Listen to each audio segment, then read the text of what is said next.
അനുഗ്രഹിച്ച് അങ്ങനെ ഒരു ക്രിസ്മസും കൂടെ യേശു നമുക്ക് തന്നല്ലേ. അതെ. കാരണം ഒത്തിരി മക്കൾ ഇപ്പം ശരിക്കും പറഞ്ഞാൽ പലവിധ രോഗങ്ങളാലൊക്കെ കഷ്ടപ്പെടുന്ന സമയത്ത് തമ്പുരാൻ നമ്മളെ ആയുസ്സോടെ ആരോഗ്യത്തോടെ ഇവിടെ ഇരുത്തിയിരിക്കുന്നു. ശരിക്കും ഒരു നല്ലൊരു ക്രിസ്മസും കൂടെ ദൈവം നമുക്ക് തന്നു. ഒത്തിരി നന്ദി പറയണം. ദൈവത്തിൻ്റെ വലിയൊരു കരമാണ്. തീർച്ചയായിട്ടും ഈ ക്രിസ്മസിലൊക്കെ നമുക്ക് സന്തോഷത്തോടെ ആയിരിക്കാൻ സാധിക്കുന്നത്. അതെ അതെ അതെ. ഇപ്പം ഇപ്പം നമ്മളിങ്ങനെ പോരുന്ന വഴി മറ്റേ ജിൻസി വിളിച്ച് പറഞ്ഞത് ഒരു കുഞ്ഞസുഖമായിട്ട് ആശുപത്രിയില്ല. അപ്പോൾ ഓരോ കുടുംബത്തിലും സങ്കടത്തിൻ്റെ ക്രിസ്മസാണ്. പക്ഷെ എന്നാൽ പോലും ദൈവം ഇന്ന് ഇവിടെ ഒത്തിരി സന്തോഷത്തോടെ നമ്മൾ ആക്കിയിരിക്കുന്നതിന് ഒത്തിരി നന്ദി പറയണം കേട്ടോ. കാരണം ഇന്നിപ്പോൾ പഴയ ക്രിസ്മസിൻ്റെ അവസ്ഥയൊക്കെ ഒത്തിരി മാറി. ശരിക്കും പറഞ്ഞാൽ ഇന്ന് രോഗങ്ങൾ പെരുകി, ദുഃഖങ്ങൾ പെരുകി, ഒക്കെ പെരുകി. ക്രിസ്മസിൻ്റെ ഒരു നല്ല ഒരു അവസ്ഥയൊക്കെ ശരിക്കും പറഞ്ഞാൽ പോയെന്ന് തന്നെ പറയാം. ഞാനൊക്കെ ഓർക്കുകയാണെങ്കിൽ എൻ്റെയൊക്കെ ചെറുപ്പത്തിലെ ഈ എന്നാ പറയുന്നത്, ഈ പുൽക്കൂടൊക്കെ ഉണ്ടാക്കുക എന്ന് പറഞ്ഞാൽ വലിയ പുൽക്കൂട, യോഗിഞ്ഞാഞ്ഞൊക്കെ ചേർന്നിട്ട്, യോഗിഞ്ഞാഞ്ഞ അതിൻ്റെ ലീഡർ. അപ്പോൾ ഇങ്ങനെ പുൽക്കൂടൊക്കെ ഉണ്ടാക്കുന്ന സമയത്ത് എന്നാ പറയുന്നത്, ഈ ഉണ്ണീശോ പുല്ലൊക്കെ ഉണ്ട്.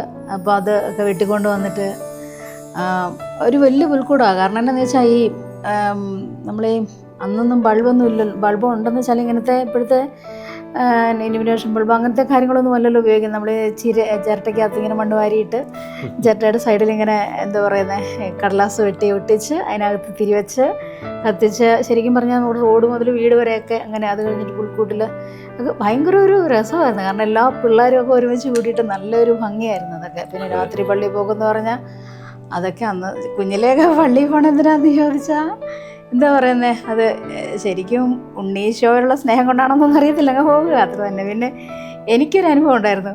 ഭയങ്കര തണുപ്പാണല്ലോ. അപ്പോൾ ആ തണുപ്പത്ത് ഈ ഉണ്ണീശോയെ തീ കായ്ക്കുന്ന ഒരു സംഭവം ഉണ്ടല്ലോ, അത് ശരിക്കും പറഞ്ഞാൽ അന്നേരം ഒരു തീ കായാന്നൊരു, കാരണം ആ തണുപ്പത്ത് ഉണ്ണീശോയെ തീ കായ്ക്കുന്ന അച്ഛനിങ്ങനെ ഉണ്ണീശോയം കൊണ്ട് ഇങ്ങനെ നടക്കുന്ന സമയത്ത് നമ്മളും അവിടെ വന്ന് നിന്നിട്ട് അപ്പോൾ തീയോട് ചേർന്ന് നിൽക്കാനൊക്കെ ഞാനൊക്കെ നോക്കിയിട്ടുണ്ട്. കാരണം അത്രയ്ക്ക് തണുപ്പുള്ളൊരു കാലഘട്ടമൊക്കെ ആയിരുന്നല്ലോ അന്നൊക്കെ. അപ്പോൾ ശരിക്കും ആ ഒരു പിന്നെ നോയമ്പായിരിക്കും, നോയമ്പ് നിർബന്ധിച്ചെടുപ്പിക്കും. അപ്പോൾ വീട്ടിലോട്ട് വരുന്നത് തന്നെ എന്തിനാ, നോയമ്പ് വീട്ടിട്ടുള്ള വരവാണ്. അപ്പോൾ അങ്ങനെ ഒരു ഇതൊക്കെയായിരുന്നു ശരിക്കും കേട്ടോ. പിന്നെ എല്ലാ വീട്ടിലും കേക്ക് കൊണ്ട് കൊടുക്കണം.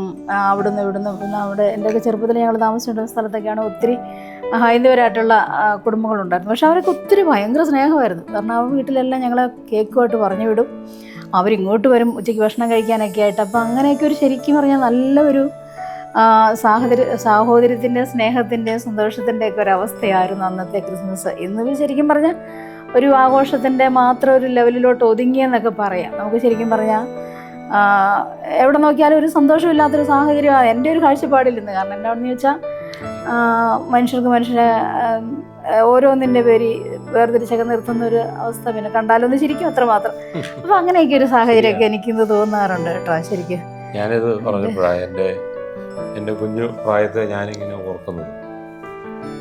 അമ്മയാണെങ്കിൽ അമ്മയും അപ്പായൊക്കെ ഉള്ളപ്പോൾ എൻ്റെ നാട്ടിൽ ഈ പുൽക്കൂടുണ്ടാക്കുക എന്ന് പറഞ്ഞാൽ അതൊരു ഭയങ്കര ഒരു രസമാണ്. അന്ന് ഈ പുൽക്കൂടൊക്കെ ഉണ്ടാക്കുക എന്ന് പറഞ്ഞാൽ ചീനിക്കമ്പ് കൊണ്ട് ഇങ്ങനെ പുൽക്കൂടുണ്ടാക്കി, എന്നിട്ട് അതിനകത്തിലിങ്ങനെ നമ്മൾ ഉണ്ണീശോയൊക്കെ പുറക്കി വെച്ച്, എന്നിട്ട് ലൈറ്റ് എന്ന് പറഞ്ഞു കഴിഞ്ഞാൽ പ്രത്യേകമായ രസമാണ് അന്ന്. എന്നിട്ട് അതിന് പ്രത്യേകമായ രീതിയിലാണ് നമ്മൾ ആ പുൽക്കൂട് അവിടെ ഉണ്ടാക്കി വെക്കുന്നതും. അത് കഴിഞ്ഞ് പിന്നെ പള്ളിയിലൊക്കെ അമ്മയും പപ്പായും ഞങ്ങൾ കുടുംബമായിട്ട് ഞങ്ങളൊക്കെ പോകുമ്പം തന്നെ അമ്മ പറഞ്ഞു തരുന്നൊരു കാര്യം ഇതാണ്: നമ്മുടെ ഉണ്ണീശോയുടെ ഒരു പിറവി ആഘോഷിക്കാൻ വേണ്ടി നമ്മൾ പ്രാർത്ഥിക്കാൻ വേണ്ടി പോവുകയാണ്. തീർച്ചയായിട്ടും അങ്ങനെ വേണം നിങ്ങൾ 3 പേരും നമ്മൾ പള്ളിയിൽ പോകാനും നമ്മൾ ഇന്നത്തെ പാതിരാത്രി കുർബാന നമ്മൾ അർപ്പിക്കാനും എന്ന് പറയുമ്പം തന്നെ അതിനകത്തുള്ളൊരു സന്തോഷമെന്ന് പറഞ്ഞാൽ അത് പറഞ്ഞറിയിക്കാനൊക്കത്തില്ല. പക്ഷെ ഇന്നാണെങ്കിൽ ഇന്നത്തെ ക്രിസ്മസ് എന്ന് പറഞ്ഞു കഴിഞ്ഞാൽ അന്നത്തെ ഒരു സന്തോഷം നമുക്ക് കിട്ടുന്നില്ല. പക്ഷെ അതിലേക്ക് വരാൻ വേണ്ടിയിട്ടാണ് നമ്മളെല്ലാവരും ആഗ്രഹിക്കുകയും പ്രാർത്ഥിക്കുകയും ചെയ്യുന്നത്. ഞങ്ങളൊക്കെ പുല്ല് വെട്ടാനൊക്കെ ദൂരം പോകുമായിരുന്നറിയാം. ശരിക്കും ഇങ്ങനെ എന്താ പറയുന്നത്, ഈ അങ്ങ് പോകുക ഈ പുല്ല്. കാരണം ഈ പുല്ലിൻ്റെ ആ പൂ വെക്കുന്നതാണ് ഏറ്റവും ഉണ്ണീശോയ്ക്ക് ഇഷ്ടം എന്നുള്ളൊരു ചിന്തയിലാണ് അന്നത്തേക്ക് പുല്ലിൻ്റെ പൂവൊക്കെ വെട്ടിക്കൊണ്ടേ വെക്കുക. പിന്നെ അതുപോലെ ഈ നക്ഷത്രങ്ങളൊക്കെ ഉണ്ടാക്കാനായിട്ടുള്ള കടലാസ് വെട്ടാനും അതിനും ഇതിനും ഈ മറ്റേ ഈറ്റക്കമ്പ് കൊണ്ടിട്ടുള്ള അങ്ങനെ നക്ഷത്രം ഉണ്ടാക്കുന്നത്. അപ്പോൾ അതും അങ്ങനെ അതൊക്കെ വെട്ടാനങ്ങ് പോകും എല്ലാവരും കൂടെ കൂടിയിട്ട്. അതിനിടയ്ക്ക് മറിഞ്ഞ് വീഴും, അതിനിടയ്ക്ക് കാലമുള്ള അത് ഇതൊക്കെ കൊള്ളും. അതൊന്നും വിഷയമുള്ള കേസാണ്. കുഞ്ഞിനോട് ചോദിച്ചാലേ കുഞ്ഞിൻ്റെ അനുഭവം ഇപ്പോഴത്തെ അനുഭവം എന്ന് പറഞ്ഞാൽ അത് പണ്ടത്തെ അനുഭവം പറഞ്ഞാൽ ആള് സർപ്രൈസ് ആയിട്ടിരിക്കുകയാണ്. കുഞ്ഞിന് ഇപ്പോഴത്തെ അനുഭവമാണ്. കുഞ്ഞിന് പണ്ടത്തേതാ കേൾക്കുമ്പോൾ കുഞ്ഞിന് ഇഷ്ടം. കുഞ്ഞിന് അത് തന്നെ. പണ്ടത്തെ കാര്യം ക്രിസ്മസിനെ കുറിച്ച് പറയുമ്പോൾ ആളിന് ഭയങ്കര സന്തോഷമാണ്.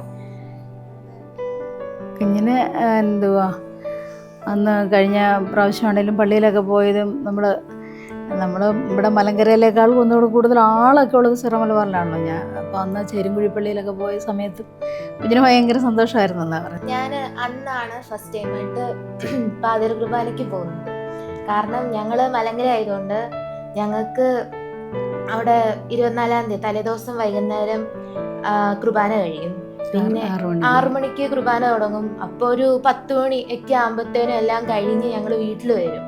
അപ്പോൾ ആ ഒരു എക്സ്പീരിയൻസ് അല്ലല്ലോ നമ്മൾ സീറോ മലബാറിൽ പോകുമ്പോൾ. കാരണം അവിടെ 12 മണി 11:30 ഒക്കെ ആകുമ്പോൾ കുർബാന തുടങ്ങിയാൽ പിന്നെ വെളുപ്പിനൊക്കെ അല്ലേ തീരുന്നത്. അതൊക്കെ ഒരു വേറൊരു വൈബ് തന്നെ ആയിരുന്നു. അതൊക്കെ ഇപ്പോഴും അതൊക്കെ ഒന്ന് പോണമെന്നൊക്കെ ഉണ്ട്.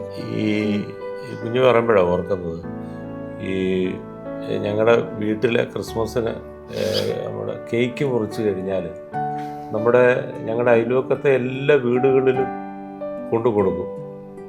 അപ്പോൾ ഒരു ക്രിസ്മസ് പോലും വിടാതെ ശരിക്കും നമ്മുടെ ചുറ്റുപാടുമുള്ള നമ്മുടെ വീടുകളിലൊക്കെ നമ്മൾ കൊണ്ട് കൊടുക്കുമ്പോൾ ശരിക്കും അത് വലിയൊരു സന്തോഷമാണ്.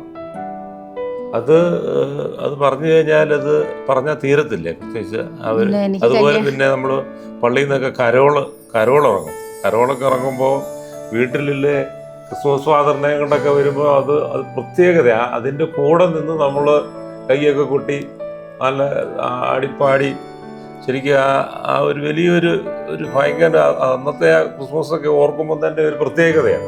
പിന്നെ കല്യാണം കഴിഞ്ഞ് വന്നതിനാണെങ്കിലും ശേഷം അമ്മച്ചി ഭക്ഷണ കാര്യങ്ങളിലൊക്കെ ഒത്തിരി ശ്രദ്ധയുള്ള അമ്മച്ചിയായിരുന്നു. അപ്പോൾ അമ്മച്ചിയെ സംബന്ധിച്ച് ക്രിസ്മസിന് നമ്മൾ വെളുപ്പിന് അന്ന് ഇവിടെ 6 മണിക്ക് കുർബാന തുടങ്ങി 10 മണിക്കൊക്കെ തീർന്നാലും അമ്മച്ചി ഒരു വെളുപ്പ് ഒരു 5:30 അല്ലെങ്കിൽ ഒരു 6 മണിയൊക്കെ ആകുമ്പോഴേക്കും ഞങ്ങളുടെ ചുറ്റുവട്ടത്തും ഇവിടെ മുഴുവൻ ഹൈന്ദവരായിട്ടുള്ള കുടുംബങ്ങൾ അവിടെയെല്ലാം ഒരു 3, 4, 5 കൂട്ടം പലഹാരം കൂടുതൽ കേക്കും എല്ലാമായിട്ട് തന്ന് ഞങ്ങളുടെ കയ്യിൽ തന്ന് വിടുമായിരുന്നു. അപ്പോൾ അതൊക്കെ എനിക്ക് ഭയങ്കര അനുഭവമായിരുന്നു കേട്ടോ. കാരണം ഇങ്ങനെ ക്രൈസ്തവരായിട്ടുള്ള സഹോദരങ്ങൾ അവരുടെ ഈ ഉണ്ണീശോടുള്ള ഒരു സ്നേഹവും, കാരണം ഇതൊക്കെ ശരിക്കും പറഞ്ഞാൽ എന്നാ പറയുന്നത്, അവർ ഭയങ്കര അതിപൂജ്യതയോടെ ഈ നമ്മൾ കൊണ്ട് കൊടുക്കുന്ന ക്രിസ്മസിൻ്റെ ഭക്ഷണമൊക്കെ സ്വീകരിക്കുന്ന ഒരു ഭയങ്കര അനുഭവമായിരുന്നു. പിന്നെ അമ്മച്ചിയാണേലും നമുക്ക് കേക്കൊക്കെ മുറിച്ച് വായി വെച്ച് തരും. അപ്പോൾ അതൊക്കെ ഒരു അമ്മായിമ്മയായിട്ടും അങ്ങനെ ഒന്നും അല്ലായിരുന്നു അമ്മച്ചിയുടെ ഒരു ജീവിതം ശരിക്കും ഞങ്ങളുടെ അടുത്ത്. അപ്പോൾ അതുമൊക്കെ എന്നെ സംബന്ധിച്ച് ഭയങ്കര ഒരു അനുഭവമായിരുന്നു. കാരണം എന്താണെന്ന് വെച്ചാൽ ഒരു സ്നേഹം, സന്തോഷം, ശരിക്കും അക്ഷരാർത്ഥത്തിൽ സ്നേഹാനുഭവിച്ച ഒരു സമയമായിരുന്നു അതൊക്കെ. പിന്നെ ചെറുതിലെ ആണെങ്കിലും ഇപ്പം നിർബന്ധിച്ചൊക്കെ നോയമ്പെടുപ്പിക്കുമെന്ന് പറഞ്ഞാലും ഇപ്പോൾ അതൊക്കെ നമുക്ക് ഒത്തിരി ഉപകാരപ്രദമാകുന്നുണ്ട്. കാരണം എന്താണെന്ന് വെച്ചാൽ അന്ന് കാരണവന്മാർ പറഞ്ഞ അന്ന് ആ ഒരു ഈശോ നമ്മുടെ ഹൃദയത്തിൽ വന്ന് പിറക്കണം, ഈശോയെ നമ്മൾ സ്വീകരിക്കണം എന്നൊക്കെ അത് നമ്മുടെ കുഞ്ഞിനോട് പറഞ്ഞു കൊടുക്കാനായിട്ട്, അതൊക്കെ അന്നൊക്കെ നമ്മളത് വിഷമത്തോടെ സ്വീകരിച്ചെങ്കിൽ ഇന്നത് പറഞ്ഞു കൊടുക്കാനൊക്കെ ആയിട്ടുള്ള ഒരു, കാരണം അന്ന് ചെറുപ്പത്തിൽ ആ തമ്പുരാൻ മാതാപിതാക്കളോട് പരിശീലിപ്പിച്ചിട്ടുള്ള ഒരു വഴി ഇന്നും നമുക്ക് നമ്മുടെ കുഞ്ഞുങ്ങൾക്ക് പറഞ്ഞു കൊടുക്കാനായിട്ട് അതൊരു വലിയൊരു അനുഭവമായിട്ട് തന്നെ നിൽക്കുക കേട്ടോ. കാരണം അപ്പോൾ മോനെ ഉണ്ണീശോയ്ക്ക് വേണ്ടി ഒരുങ്ങണം, 25 ദിവസം നോയമ്പെടുക്കണം, നോയമ്പെടുക്കുമ്പോൾ 25 ദിവസവും എന്നാ പറയുന്നത് ഇങ്ങനെ. അപ്പോൾ കുഞ്ഞ് തന്നെ പറഞ്ഞമ്മേ ഉണ്ണീശോയ്ക്ക് ഉടുപ്പ് തയ്ക്കണ്ടേ, അപ്പോൾ അങ്ങനെ ഉടുപ്പ് തയ്ക്കണം. അപ്പം ഈ സീറോ മലബാറിലാണെങ്കിൽ സിസ്റ്റേഴ്സ് അതിന് വേണ്ടിയിട്ട് ഉടുപ്പ്, തൂവാല എന്നൊക്കെ പറഞ്ഞിട്ട് ഒരുക്കും. അപ്പോൾ അതുപോലെ കുഞ്ഞ് കഴിഞ്ഞ ദിവസം പറഞ്ഞമ്മേ 25 ദിവസം നോയമ്പെടുക്കുമ്പോൾ ഉണ്ണീശോയ്ക്ക് ഉടുപ്പ് ഉണ്ടാക്കണം എന്നൊക്കെ കുഞ്ഞ് പറയുമ്പോൾ ഞാൻ പറഞ്ഞു മോന് ഇഷ്ടമുള്ളതുപോലെ വചനങ്ങൾ കൊണ്ടൊക്കെ അങ്ങ് ഒരുക്ക് എന്നാൽ ഞാനും പറഞ്ഞു. അപ്പം ആ ഒരു കാഴ്ചപ്പാടോടുകൂടി കുഞ്ഞിനൊക്കെ പറഞ്ഞു കൊടുക്കാനൊക്കെ ആയിട്ട് ഒത്തിരി ഒരു ഇത് ഈ ക്രിസ്മസിൽ അതൊരു വലിയ അനുഭവം തന്നെയാണ് കേട്ടോ. പിന്നെ ഇപ്രാവശ്യമാണേലും ഇന്നലെ തന്നെ ഞങ്ങളൊരു കരോളിന് പോയി. അതൊക്കെ കാരണം കുഞ്ഞുങ്ങളെ സംബന്ധിച്ച് ഓരോ വീട്ടിൽ അത് മുഴുവനും തന്നെ ഒരു ക്ലബിൻ്റെ പേരിലുള്ള ഒരു കരോളായിരുന്നെങ്കിൽ പോലും അത് ഹൈന്ദവരായിട്ടുള്ള ആളുകൾ ആ ക്ലബിനകത്ത് ഒരുപാട് വേണ്ട. പക്ഷെ അവരുടെ വീടുകളിൽ ഉണ്ണീശോയുടെ ആ ജനന വാർത്ത അറിയിച്ചു വന്നപ്പോൾ സ്വീകരിച്ചതൊക്കെ വലിയൊരു അനുഭവമായിരുന്നു. കാരണം അവർ ഭയങ്കര ഒരു അനുഭവത്തിൽ തന്നെയാണ്. കാരണം നമ്മൾ ക്രിസ്ത്യാനികൾ സ്വീകരിക്കുന്നതിനേക്കാൾ അപ്പുറത്തായിട്ട് അവർ വീടിൻ്റെ എല്ലാ വാതിലും ജനലും തുറന്നിട്ട് അവരെല്ലാം വെളിയിലോട്ട് വന്നിട്ടൊക്കെ അവരവിടെ ചെല്ലുമ്പോൾ എന്തുവാ തരണ്ടേന്നൊക്കെ അങ്ങനെ ചിന്തിച്ച് ഭയങ്കരമായിട്ടൊരു അനുഭവമായിരുന്നു. അല്ലെ, ആ ക്രൈസ്തവരായിട്ടുള്ള സഹോദരങ്ങളുടെ ഇടയിൽ ആ വീടുകളിൽ കൂടെ പോയപ്പോൾ ഉള്ള ഒരു അനുഭവം എന്ന് പറഞ്ഞാൽ, കാരണം നമ്മൾ ചെറുതലെന്നൊക്കെ പറയുമ്പോൾ അല്ലെങ്കിൽ നമ്മുടെ ഇടവക എന്നൊക്കെ ഇറങ്ങുമ്പോൾ നമ്മൾ എല്ലാ വീടുകളിലും കയറുമെങ്കിലും ഇന്നലെ പോയത് ഒരു എന്നാ പറയുന്നത്, അവർ ഈ ക്ലബിലെ അംഗമായതുകൊണ്ടാണ് എന്തോ ഭയങ്കര സ്വീകരണമായിരുന്നു ക്രൈസ്തവരായിട്ടുള്ള സഹോദരങ്ങളുടെ വീട്ടിൽ. എന്തുവാ തരണ്ടേ, ഒരു പ്രത്യേകമായ രീതിയിലുള്ള ഒരു സ്വീകരണമായിരുന്നു. അത് ശരിക്കും അത് വലിയൊരു അനുഭവമാണ്. ഭയങ്കര ഒരു നല്ലൊരു സന്തോഷമായിരുന്നു. ഇത് പറഞ്ഞപ്പോഴാണ് ഞാൻ ഓർക്കുന്നത്, എൻ്റെ കൊച്ചിലെ കൊച്ചു പ്രായത്തിലെ മെയിൻ റോഡിൽ കൂടെ കരോൾ സർവീസ് ഒക്കെ പോകും. കരോൾ സർവീസ് ഇങ്ങനെ ഓരോ പ്ലോട്ടുകളാണ് വരുന്നത്, ഓരോ പ്ലോട്ടുകൾ.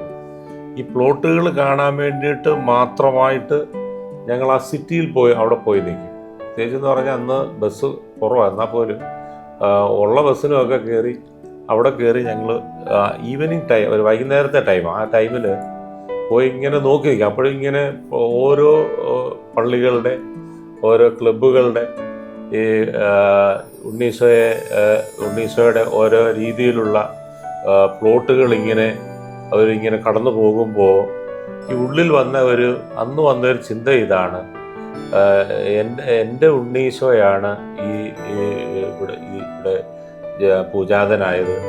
തീർച്ചയായിട്ടും മാനവരാശിക്ക് വേണ്ടിയിട്ടാണ് എന്നുള്ള വലിയൊരു കാഴ്ചപ്പാട് ശരിക്കും അന്ന് എൻ്റെ മനസ്സിൽ കയറിയത്. ഇന്നും അത് തന്നെ അങ്ങനെ തന്നെയാണ്. പ്രത്യേകിച്ച് എൻ്റെ അമ്മ, ഞങ്ങളുടെ അമ്മയെന്ന് പറഞ്ഞാൽ ഈ ഒത്തിരി നൊയമ്പും ഉപവാസവും ഒക്കെ എടുക്കുന്ന ആളാണ്. അമ്മ ഈ ക്രിസ്മസിനൊക്കെ കൃത്യമായിട്ടും അന്ന് നൊയമ്പും ഉപവാസവും പ്രാർത്ഥനയും ഒക്കെ എടുത്ത് അതിൻ്റെ ഫലമായിട്ട് തീർച്ചയായിട്ടും ഞങ്ങൾക്ക് ഒരു നല്ല രീതിയിൽ തന്നെ ക്രിസ്മസും ഇങ്ങനെ ആഘോഷിക്കാൻ സാധിക്കുന്നു എന്ന് പറയുന്നത് അത് വലിയൊരു സന്തോഷമാണ്. ഞങ്ങൾക്ക് ഒരുമിച്ച് തീർച്ചയായിട്ടും ഞങ്ങളുടെ അനുഭവങ്ങൾ പങ്കുവെക്കാൻ സാധിച്ചു. അത് ഒത്തിരി സന്തോഷം. ഞങ്ങളുടെ കുടുംബത്തിൻ്റെ എല്ലാ ഈശോയുടെ ആശംസകളും നിങ്ങൾക്കെല്ലാം നേരുന്നു.